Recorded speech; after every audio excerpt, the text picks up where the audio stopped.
Doctor صاحب ابھی ایک بریک لیں گے، بریک کے بعد جب واپس آئیں گے تو وہ ایک پوائنٹ جو ہم ڈسکس کرنا چاہ رہے تھے بچوں کی تربیت کے حوالے سے، اس پر ہم بات کریں گے۔ ناظرین یہاں پر وقت ایک بریک کا، آپ ہمارے ساتھ ہی رہے گا۔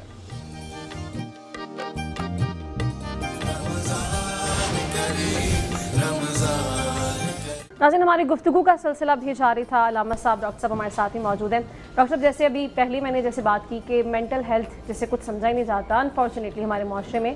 تو وہ کون سی چیزیں ہیں جو کہ شروع سے ہی ہم اپنے بچوں کی جب تربیت کرتے ہیں تو مینٹل ہیلتھ کا خاص خیال رکھا جائے، کیونکہ یہ وہ بیسک چیز ہوتی ہے جو بعد میں آپ کا نیچر بھی بن جاتی ہے، براٹ اپ ہو جاتی ہیں، بہت ساری چیزیں ڈیولپ ہو جاتی ہیں، تو کیسے ہم خیال رکھ سکتے ہیں؟ جی بالکل، آپ نے بڑی ریلیونٹ بات کی۔ سب سے پہلے تو اس چیز کو ہم نے سمجھنا ہے کہ جو مینٹل ہیلتھ ہے وہ ہماری اتنی ہی ضروری ہے جتنی کہ ہماری فزیکل ہیلتھ ضروری ہے، بلکہ ایک حد تک ہماری جسمانی صحت سے بھی زیادہ ضروری ہے، کیونکہ دیکھیں اگر بہرحال جسم میں کوئی نہ کوئی مسئلہ ہے تو ہم کوئی ٹھیک طرح سے نہیں زندگی گزار سکتے، لیکن اگر ذہنی صحت میں تھوڑا سا بھی مسئلہ آ گیا تو وہ پھر ہم نہ صرف کہ اس وقت پرابلم ہوتی ہے ہمیں، بلکہ ہماری اوور آل لائف پہ اس کا اثر ہوتا ہے، ہمارے کریئر پہ اثر ہوگا اس کا، ہمارے ریلیشن شپ پہ اثر ہوگا، ہماری اپنی جو پرسنل گرومنگ ہے یا اوور آل ساری چیزوں پہ اس کا اثر ہوتا ہے۔ اب آپ نے جو پوچھا کہ مینٹل ہیلتھ پہ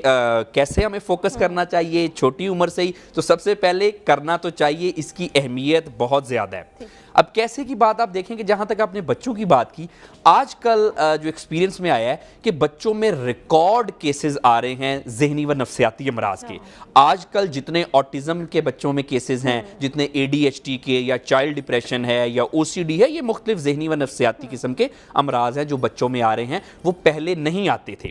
اب یہ آ کیوں رہے ہیں؟ اس کی سب سے بڑی وجہ آج کل تو ہمارے جو لائف سٹائل ہے، آپ دیکھیں کہ آج کل ہو کیا رہا ہے، ماں باپ بھی فون پہ لگے ہوئے ہیں، بچوں کو بھی فون پکڑایا ہوا ہے، اب جس کی وجہ سے ایکسیسو ڈوپامین ہماری باڈی میں ریلیز ہو رہا ہے، بچوں کی بھی پیرنٹس کی بھی، اس کی وجہ سے ہم چڑچڑے ہو رہے ہیں، مزاج میں مسئلہ آ رہا ہے، اور اس کی وجہ سے ہی ہمیں مسئلے ہوتے ہیں۔ اب دیکھیں نا کہ اللہ تعالیٰ قرآن پاک میں فرماتا ہے کہ فَبِأَيِّ إِلَىٰ رَبِّكُمَا تُكَذِّبَانِ، اور تم اپنے رب کی کون کون سی نعمتوں کو جھٹلاؤ گے۔ ہمارے نبی نے بتا دیا، کر کے دکھا دیا کہ اگر خامند ہو تو اس طرح سے کرو، اگر باپ ہو تو اس طرح سے کرو۔ تو پیرنٹس کو میں یہ بتانا چاہتا ہوں کہ اسلام کے اصولوں کو پہ عمل پیرا ہوتے ہوئے اپنے بچوں کو موبائل پکڑانے کی بجائے ان کے ساتھ ٹائم سپینڈ کریں۔ نبی کی سیرت ہمارے لیے ایک مشعل راہ ہے کہ آپ بچوں کے ساتھ اچھے طریقے سے ان کو کم ڈانٹیں، آپ ان کو ڈسپلن کرنے کے لیے زیادہ سختی نہ کریں، ان کے ساتھ ٹائم گزاریں، ان کو اپنے ساتھ عبادات میں لگائیں۔ وہی ٹائم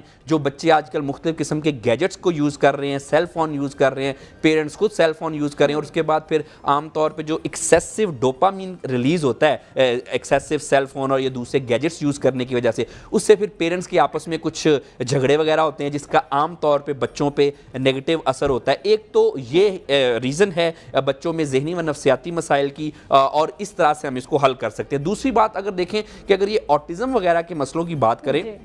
تو آج کل جو پری نیٹل انوائرمنٹ ہے، یعنی کہ پیدائش سے پہلے اگر کچھ کمپلیکیشنز وغیرہ ہو جاتی ہیں تو اس میں بھی بچوں کی ذہنی و نفسیاتی صحت وہ پیدائشی طور پہ کچھ نہ کچھ مسئلے ہیں۔ لیکن پھر وہی بات ہے کہ آپ اپنے بچوں کے ساتھ ٹائم سپینڈ کریں، آپ اپنے بچوں کو ٹائم دیں، ان کو سنیں، جیسے کہ ہمارے نبی نے کر کے دکھا دیا نا کہ خامند ہو تو ایسے خامند بنو، اگر باپ ہو تو اس طرح کے باپ بنو۔ اگر وہی چیزیں ہم کر لیں، اپنی زندگی میں اپنا لیں، تو نہ صرف بچوں کو ہم ذہنی و نفسیاتی مسائل سے بچا سکتے ہیں، بلکہ ان کی جو گروتھ ہے وہ بھی بہت زیادہ ذہنی و نفسیاتی گروتھ اہم ہو سکتی ہے۔ اور آپ دیکھیں کہ کوئی بھی کام کسی بھی انسان نے کرنا ہے وہ ذہن سے کرنا ہے، اگر ذہن ٹھیک ہے تو انسان ٹھیک رہے گا، وہ گھر ٹھیک رہے گا، وہ معاشرہ ٹھیک رہے گا، وہ ملک ٹھیک رہے گا، قوم بنے گی، اور یہ دنیا کو ہم ایک اچھی دنیا بنا سکیں گے اگر انسانوں کے ذہن ٹھیک ہیں تو۔